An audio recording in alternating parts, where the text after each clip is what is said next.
번째로 우리 자산의 정의를 볼 건데, 화면을 보면 자산의 정의가 이렇게 나와 있어요. 과거 사건의 결과로 기업이 통제하고 있고 미래 경제적 효익이 기업에 유익될 것으로 기대되는 자원이다. 이렇게 나와 있는데 이걸 어떻게 알겠어요? 이 문구만 보면 이해가 가요? 아, 이해가 안 가요. 그래서 실제 저희 시험은 이렇게 되는 경우가 많아요. 자산을 정의함에 있어서 필수적인 요소가 어떤 거가 있는지를 물어보는 문제가 많이 나온다고요. 그래서 여러분들 단순히 그 박스 위에 있는 자산의 정의를 외우는 건 전혀 중요하지 않아요. 실제로 자산의 정의를 보고 어떤 요소들이 꼭 들어가야 자산이 될 수 있는지 그걸 좀 볼게요. 제가 회계원일 때 했던 얘기인데요. 다시 한번 얘기해 볼게요. 제가 고등학교를 기숙사 학교를 나왔거든요. 나름 자립형 사립고 비슷한 데를 나와가지고 그 시험 봐서 들어간 학교였는데 남자 전교생이니까 한 학년에 180명 정도 있었어요. 남자 130명, 여자 한 150명, 남녀비가 3대 1이었거든요. 근데 3년 동안 기숙사 생활을 해야 됐고 남녀공학 합반이었어요. 늘 거기서 비극이 시작됐어. 남녀에서 3대 1이었기 때문에 애들 한참 이성에 관심 많을 텐데 뭐 근데 그게 중요한 게 아니라 그래서 제가 1학년 때 제 3학년 선배가 강동원 씨였거든요. 연예인 강동원. 확실히 요즘 이 양반 인기가 떨어졌다는 걸 느끼는 게 한 5년 전에만 얘기하면 오 이랬는데 요즘 어쩌라고 약간 이러는 박보검도 아닌데 이러더라고요. 근데 아무튼 제가 그때 고등학교 3학년쯤 됐을 때 우리나라에서 처음으로 이제 보급형 휴대폰이 나와서 PCS. 여러분 모르겠지만 한솔이라는 데도 PCS 막 핸드폰 만들고 그랬거든요. 한솔 PCS 나는 뭐 20살이다 막 해가지고 이 휴대폰 팔고 PCS 폰 팔고 그랬어요. 제가 그걸 처음으로 샀다고요. 저희 어머니가 워낙 저를 좋아하셨기 때문에 하나 사줬어요. 이제 이걸 방학 때 핸드폰을 사가지고 이 고등학교로 갔다고요. 저기 경상도 쪽에 학교가 있어가지고 거기 이제 기숙사 학교를 방학 끝나고 나서 집은 서울이었었는데 이제 끝나고 나서 경상도 학교로 다시 내려갔다고요. 이제 학기가 시작하니까 기숙사 제 방에 들어갔는데 저희 방에 한 방에 10명이 같이 살았거든요. 시설은 안 좋았어요. 10명이 같이 살았다고요. 근데 그럼 전교생이 한 학년에 180명인데 3학년 있으니까 한 500명 있는 거 아니에요. 근데 저희 학교에 공중전화가 한 4대 있었다고요. 그러니까 연락이 잘 안 되니까 엄마가 핸드폰을 사준 거예요. 가가지고 야! 나 핸드폰 샀다! 하면서 막 보여줬다고요. 그랬더니 친구들이 그때 당시에는 여러분 다이어리라고 있었어요. 거기에 이제 친구들 번호 적고 뭐 사진도 스티커 사진도 붙여놓고 그런 옛날 얘기가 있었답니다. 근데 친구들이 핸드폰 번호를 가르쳐 달라고 그러더라고. 제가 아무 의심 없이 가르쳐 줬어요. 자기들 다이어리에 핸드폰 번호를 적어가더라고. 생각해보면 이 기숙사예요. 10명은 늘 밤에 같이 봐. 학교가 4학년 4학급밖에 없기 때문에 또 같은 반이야. 보통 늘 만나요. 늘 거의 마음만 먹으면 10분에 한 번씩 볼 수 있어. 근데 핸드폰 번호를 적어가는 게 좀 이상하지 않아요? 공중전화에 나한테 전화할 리가 없잖아. 근데 그때는 그냥 제가 순진했기 때문에 아무 의심 없이 줬다고요. 근데 문제는 뭐야? 그 다음날부터 문제가 일어나기 시작했어요. 분명히 이 번호는 나랑 엄마밖에 아빠 정도밖에 모르는데 핸드폰이 울려. 그때 당시에 스팸도 없었거든요. 핸드폰이 울려. 받아요. 그럼 여보세요? 그럼 윤돈이니? 나 동원이 엄마인데 동원이 좀 바꿔줄래? 이런 거야. 이게 뭔가 이상하더라고요. 또 예 어머니 여기서 바꿔주고 나면 또 좀 있다가 또 전화가 또 울려요. 이상하네. 또 누구지? 여보세요? 그럼 윤돈이니? 나 지웅이 엄마인데 지웅이 있니? 막 이게 계속 내가 콜센터를 하고 있는 거야. 근데 제가 이게 결정적으로 빡쳤던 건 부산에 사는 친구였는데 여자친구가 그때 당시 고등학생인데 여자친구가 고등학생인데 그 부산에 있었대요. 근데 갑자기 밤에 오더니 이런 거야. 윤도나 너 어차피 지금 핸드폰 안 쓰죠? 안 쓰지. 나 공부해야 되니까. 그럼 핸드폰 잠깐 빌려줘. 내 여자친구가 이 번호로 전화를 한다고 그랬으니까 내가 전화를 할게. 어차피 여자친구가 전화하기 때문에 넌 통화료가 안 들어 이러더라고요. 제가 그 말에 폭발했죠. 뚜껑이 확 열리더라고요. 그래서 기숙사의 방에 10명이 다 누워있는데 제가 야! 이게 니네 핸드폰이야. 이거 내 거야 내 거. 니네 미쳤어 왜 이래 그랬다고요. 그랬더니 지금 여기 강남에서 수의사 하는 애 있는데 깐죽깐죽거리거든요. 제가 깐죽이면서 야 너는 아직도 그게 네 폰으로 보이냐 이러더라고요. 제가 빵 셔틀이라 그랬던 건 아니에요. 제가 그 얘기를 듣고 깜짝 놀랐어요. 근데 제가 회계사가 되고 나서 그때 일을 생각해보면 자산의 정의를 정의하는데 이것만큼 좋은 일이 없어요. 이게 제 겁니까 제 친구 겁니까?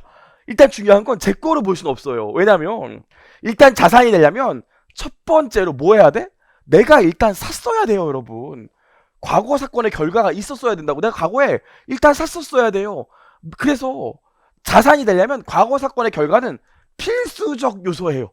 이건 무조건 만족해야 돼. 과거에 내가 샀어야 자산이라고요. 근데 또 이런 거 있다고요. 옛날에 저희 아버지가 쌍팔년도에 여러분 지금이야 좋은 차들이 많지만 그때 당시 쌍팔년도에는 갓그랜저가 최고였어요. 갓그랜저 아시죠? 갓그랜저. 그럼 그렇게 그랜저가 지나가고 있으면 아버지가 그러시더라고. 야 윤도아 저 아빠차 지나간다 그러더라고요. 제가 그래서 아빠차 엑셀이잖아 그랬잖아요. 그랬어요 제가 어린 마음에. 근데 아빠가 야 아빠 돈 벌어서 살 거니까 곧 아빠 차랑 마찬가지야 막 이랬다고요. 저도 가끔씩 그 피를 이어받아서 와이프한테 그러거든요. 그럼 보세요. 이거 아빠 차예요? 아빠가 살 위도만 갖고 있죠. 위도만 갖고 있는 건 자산이 안 돼요. 내가 샀어야 자산이라고요. 내가 샀어야 자산이다를 고급스럽게 표현한 게 뭐예요? 과거 사건의 결과예요. 그렇죠? 그래서 여러분 아셔야 되는 게 미래에 발생할 것으로 예상되는 거래나 사건 자체만으로는 절대로 자산이 되지 않아요. 그래서 내가 기업이 자산을 구입할 의도만 갖고 있다고 해서 그 구입할 의도에 있는 자산이 내 자산이 되는 건 아니라고요. 전 어렵지 않죠? 일단 핸드폰 보세요. 제가 샀죠. 과거 사건의 결과는 충족했어요. 두 번째로요. 현금 지출 여부요. 이거 누가 사줬어요? 제 건데 제 핸드폰인데 누가 사줬어요? 우리 엄마가 사줬지. 제가 그때 무슨 돈이 있습니까? 고등학생인데 엄마가 사줬다고요. 하지만 우리 엄마도 인정했어요. 네 거야 네 거. 네 거야 그랬다고요. 제 거였죠 제 거. 그래서 여러분 현금 지출 여부랑 자산의 정의랑은 전혀 관련이 없어요. 돈 안 썼어도 자산이라고요. 돈 안 써도 자산인 경우 많잖아요. 그렇죠? 예를 들어서 기업이 주주가 야 내가 너한테 투자했는데 너 건물이 없어서 장사 못한다며. 네가 장사를 잘해서 임마 주가가 올라야 내 부가 증가할 거 아니야. 내가 건물이 하나 있는데 너 줄게. 무상으로 증여하는 경우가 있다고요. 그럼 이 기업은 무상으로 주주로부터 건물을 증여받았겠죠. 그럼 현금 지출 안 했으니까 내가 돈 주고 산 거 아니니까 이거 자산 아니야? 자산이라고요.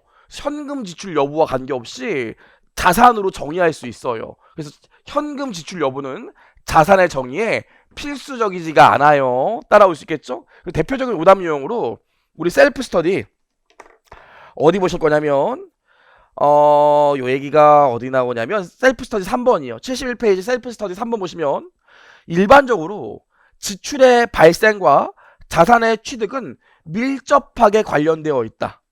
따라서 무상으로 증여받은 자산은 현금 지출이 없으니까 자산의 정의를 충족할 수 없다. 이거 틀린 얘기라고요. 왜 틀린 얘기야? 자산의 정의와 현금 지출 여부는 연관이 돼 있긴 하지만 필수적이진 않아요. 따라올 수 있겠죠? 저희 박스 보시면 70페이지 박스 보시면 일반적으로 지출의 발생과 자산의 취득은 밀접하게 관련되어 있으나 양자가 반드시 일치하는 것은 아니다. 따라오시겠죠? 자, 세 번째로 법적인 통제예요. 이 핸드폰 법적인 통제. 이 핸드폰 제 이름으로 등록했나요? 아니요. 저는 고등학생이기 때문에 제 이름으로 핸드폰을 등록할 수 없어요. 엄마가 엄마 이름으로 등록해 줬다고요. 하지만 제가 쓰죠. 그렇죠? 그래서 법률적인 통제, 법적인 소유권은 자산의 정의와 전혀 관련되어 있지 않다고요. 제가 저번에도 얘기했지만 다시 비행기 얘기해 볼까요? 여기 금융기관이 있고요. 여기 보잉 비행기를 만드는 회사가 있어요. 그리고 여기 대한항공이 있어요. 이거 실제로 어떻게 하냐면 계속 얘기하지만 야, 나 비행기 사고 싶은데 돈이 없어. 돈 좀 빌려줄래? 알았어. 내가 돈 대신 보내줄게. 보잉한테. 돈 대신 보내주고요. 보잉이 대한항공에 비행기를 보낸다고요. 이렇게 하니까 여러분 와닿지가 않잖아요? 바꿔볼게요. 요게 현대캐피탈이에요. 현캐. 이게 현대차예요. 현차. 이게 저라고 할게요. 고객이 에쿠스가 타고 싶은데 에쿠스가 1억 넘으니까 1억을 일시불로 지불하기가 쉽지 않잖아요. 그래서 현대캐피탈한테 야 네가 나 대신 일단 돈을 내줘 그런다고요. 그럼 현대캐피탈이 현대자동차한테 저 대신 돈을 내줘요. 그리고 현대자동차가 저한테 차를 보내준다고요.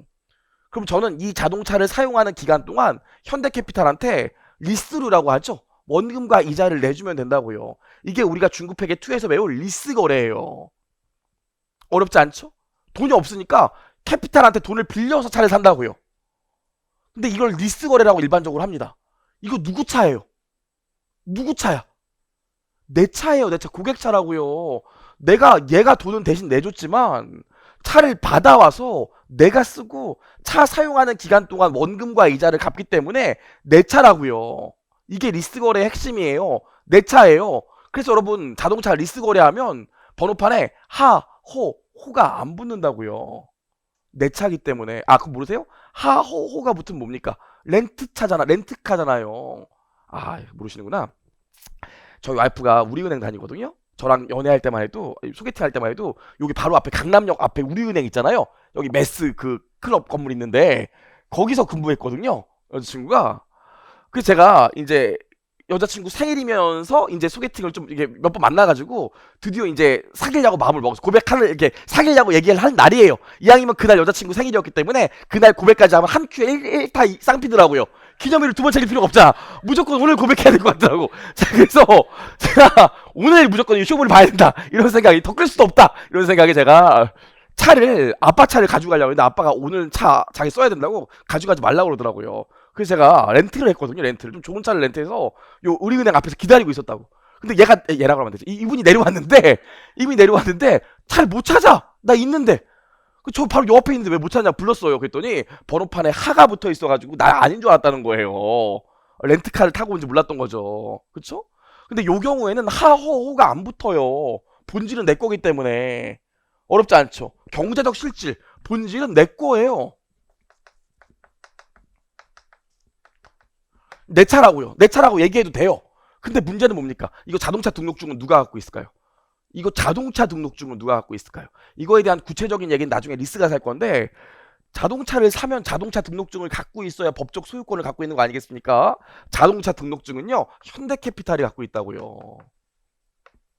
이게 왜 그런지는 아주 뒤에서 리스 거래에서 제가 얘기할 거예요. 지금까지 알 필요 없어요. 그럼 보시면 이 리스 거래 같은 경우에는 일반적으로 법적인 통제, 법적인 소유권은 누구한테 있어요? 현캐한테 있다고요. 그래서 현대캐피탈이 자동차 등록세, 재산세 엄청 많이 내요. 일단 기본적으로 고객한테 리스해준 차도 법적으로 내 거라고요. 이유가 뭔지는 지금 얘기 안 할 겁니다. 하지만 이거 경제적 실질은 누구 거예요? 고객 거라고요. 그래서 대한항공 같은 경우에 뭘로 잡아? 돈 빌려왔으니까 부채? 내 거니까 자산 재무상태표에 잡아놓는다고요. 그럼 제가 물어볼게요. 법적인 통제, 법적인 소유권, 자동차 등록증 같은 법적인 소유권은 자산을 정의하는데 필수적일까요? 아닐까요? 필수적이지 아니에요. 내 거 아니라도 실질적으로 경제적 효익을 내가 다 누린다면 내 거라고요. 따라올 수 있겠어요? 여기서부터 흔들리는 거죠. 그럼 이 핸드폰은 일단 엄마 거 아니고 제 거로 볼 수 있죠. 제가 사용하지만. 하지만 제 친구도 사용한다고요. 그렇죠? 따라오시겠죠? 그래서 법적인 통제는 자산을 정의하는데 필수적이지 않아요. 우리 현금 지출 여부 봤고요. 법적인 통제 읽어보시면 많은 종류의 자산은 소유권 등 법률적 권리와 관련되어 있지만 소유권이 자산을 존재함에 있어서 필수적인 것은 아니다 나와 있고요. 내가 여러분이라면 거기 이거 써놓을 것 같아. 리스 거래. 리스 거래. 여러분 우리가 이 책을 한 번만 수업 시간에 보고 끝날 게 아니라 수업 끝나도 몇 회독은 하셔야 되기 때문에 지금 뒷 내용 다 연결시켜 놓으면 나중에 도움이 돼요. 리스 거래라고 써 놓으시고 자 여기서 이제 갈리기 시작한다고요. 저는 지금 자산의 정의를 보면 과거 사건의 결과는 반드시 있어야 돼. 현금 지출 여부는 상관없어. 법률적 통제, 법적인 소유권도 상관없어. 하지만 미래 경제적 효익의 통제요. 저는 제 거라고 생각했죠. 왜? 엄마가 돈 내주고 엄마 이름으로 등록한 건 상관없어. 나만 쓴다면. 근데 고등학교 갔더니 뭐예요? 모두의 폰이 됐다고요. 인도니의 폰이 아니라 모두의 폰이 됐다고요. 아무것도 모르는 체계를 모르는 수의사가 된 제 친구도 그때 당시에 그걸 알고 있었던 거지. 야, 넌 그게 아직도 네 거로 보여? 이게 무슨 소리야? 이 자산에서 나오는 경제적 효익을 우리도 누리고 있으니까 네 건 아니야 이 소리라고요. 그럼 자산을 정의할 때 꼭 필요한 게 뭐겠어? 이 자산에서 나오는 미래 경제적 효익. 여러분 미래 경제적 효익이 뭔지 아세요? 미래에 나한테 돈이 더 유입되거나 나한테서 빠져나갈 돈이 줄어들면 미래 경제적 효익이 있는 걸로 봐요. 미래 경제적 효익이 뭐라고요? 내 통장에 미래에 돈이 늘어나면 미래 경제적 효익이라고요. 어떻게 하면 돈이 늘어나?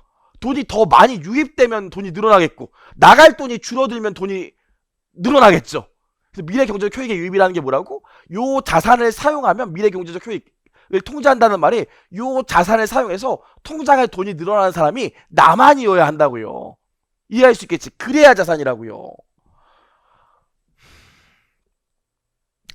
제가 지금도 그렇지만 글씨를 그렇게 잘 쓰지 못해요. 처음에 학원 강의 시작했을 때 면접을 봤는데 너무 좋은데 글씨를 너무 못 써서 일주일의 시간을 줄 테니 글씨를 다시 연습해 오라고 그랬다고요. 제가 그래서 막 글씨를 혼자 동대문가 칠판 사서 막 연습하고 그랬어요. 일주일 연습한다고 그게 늡니까? 안 늘어요. 제가 그래갖고 지금이야 해커스 있었지만 옛날에 있던 학원을 영세했기 때문에 여러분 이런 거 되게 비싸요. 이 프로젝터 되게 비싸다고요. 제가 하도 이게 글씨를 못 쓰니까 좀 PPT에 띄우고 하려고 프로젝터를 샀다고요. 580만 원 주고. 처음 강의할 때 미쳤놈이죠. 한 달 3만 원 받는데 580만 원 주고 샀다고요. 580만 원, 580만 원 주고 앞에 두 명 있는데 580만 원 주고 샀다고요. 근데 문제는 뭐야? 나 없는 날도 학원에 무거우니까 학원에 놔뒀더니 단 선생님도 쓰고 있는 걸 발견했어요. 그럼 이게 내 자산의 정의를 충족하지 못한다고요. 나만 효익을 누려야 자산이에요. 이 필수적이라고요. 그래서 미래 경제적 효익의 통제는 필수적이겠어요? 아니겠어요? 필수적이라고요. 이건 무조건이야. 나만 쓸 수 있어야 자산이에요. 나만 쓸 수 있어야. 미래 경제적 효익이 뭐라고? 미래에 내 돈이 늘어나면 미래 경제적 효익이 있는 거라고요. 따라오시겠죠? 그래서 읽어보시면 미래 경제적 효익의 통제 나오는데 그 기업만이 효익을 누릴 수 있어야 그 기업의 자산으로 분류된다. 좋아요. 여기까지 했고요. 마지막으로 나오는 게 물리적 실체인데 당연히 물리적 실체는 없어도 되겠죠. 왜? 우리 회계 원리 때도 배웠지만 무형자산 있잖아요. 물리적 실체가 없는 자산들 얼마나 많습니까? 특허권도 있고요. 산업재산권도 있고요. 이런 것들은 물리적 실체가 없어도 자산으로 볼 수 있기 때문에 자산을 정의하는데 물리적 실체는 필수적이지 않아요. 그럼 결국 과거 사건의 정의를 자산의 정의를 우리가 추정해 보면 이 자산을 정의하는데 요거 두 개가 필수적이라고요. 나머지는 필수적이지 않아요. 그럼 자산의 정의 한번 얘기해 보세요. 어디까지 고개를 숙이는지 보겠습니다. 자세히 정의 한번 얘기해보세요. 뭐긴 뭐예요. 과거 사건의 결과 미래 경제적 효익을 통제하고 있는 자원이 자산이에요. 그럼 자산의 정의 다시 한번 읽어볼까요? 과거 사건의 결과로 기업이 통제하고 있고 미래 경제적 효익이 기업에 유입될 것으로 기대되는 자원이 자산이라고요. 뭐가 중요해? 이 문구가 중요한 게 아니라 과거 사건의 결과, 예전에 구입했어야 되고 미래 경제적 효익이 나만 쓸 수 있어야 된다고. 미래 경제적 효익에 통제가 있어야 돼요. 이 두 가지 꼭 기억합시다.